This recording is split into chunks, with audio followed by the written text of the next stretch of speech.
Right, I'm joined here with George after what was a pretty disgraceful performance against Brentford, a 2-1 defeat. What did you make of that, mate?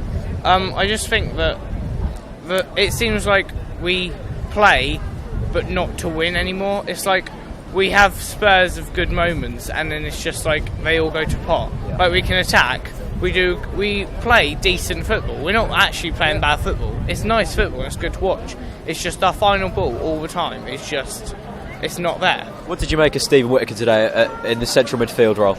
I genuinely think if he'd have had a better, I think if there were more options, he would have done better. Okay. As in maybe not have Lafferty, but have someone like Bennett and Redmond, and then maybe just play Whittaker just in front of the two centre backs. I think he would have suited that a little bit better, because he seemed to want to get forward quite a bit, and I don't think that's what. I think he's trying to be. Like, he's seen what Russell Martin's done in the past, like with obviously the chested shot, volley, stuff like that, and I think he's trying to replicate that a little bit too much. What did you make of the refereeing performance today? I mean, I'm in the NMP, so I didn't really get to see the decision that well, but there was a lot of decisions that went against us in that game today, wasn't there? Yeah, there was, but I think it was mainly because I think that's Norwich's problem. We play so that we don't really go down and we don't give away. Yeah. We don't, like with Graben's chance when it was saved. He could have easily just waited and then gone down and tried and earn a penalty. But that's not what Norwich do. But sometimes I think you might need something like that, because if that had actually happened, we may have had a lifeline to actually then draw that game. We had two massive chances at the end. The Jerome shot, which was fantastically saved by their keeper, and also the Graben one-on-one. I actually think, because if you actually looked at the keeper, because I was sitting in the NP, he was actually going back as he saved it. Yeah.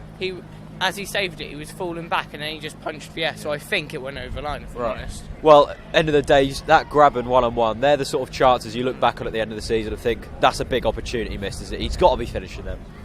Well, I don't know really, because, I mean, we've had chances like that, but then it was a great save. It was a very good save. And it's just the fact that, as I said, if he'd have maybe stopped a minute, because the Brentford player was right on him and was pulling him back. If he'd have stopped and maybe just waited and then gone down, we could have got a penalty from that. Do you think we're going to get the playoffs now? Automatics, a big step back today, wasn't it? I mean, you think we're going to win that today? I genuinely don't think that we'll get playoffs, but if I'm honest, I love Championship football more than. I think it's more exciting to watch. Yeah, fair enough. Because, I mean, Premier League football, you've got teams where you're like, oh yeah, they'll beat us, we'll beat them, not really any surprises. Championship throws up so many surprises, like 5-0 against Millwall, 6-1 against Huddersfield. Those are the sort of games where it's like, I enjoy them. I mean, I'd love to go out, don't get me wrong, but I don't think now we actually have enough firepower to actually go up. Also, can I quickly say, I think Norwich react too badly whenever we lose like a backroom member of staff or a player. It seems like with other teams, they lose it and then move on. Yeah, it's been like a week since we lost him. He's gone now. We need to forget about him. Yeah. He shouldn't change the outcome of how we actually play our games, because he is one man, and I just think that we shouldn't be focusing on him, really. Superb, mate. Thanks very much. And I think McNally's got to go. Yeah? All right. I genuinely... There you have it.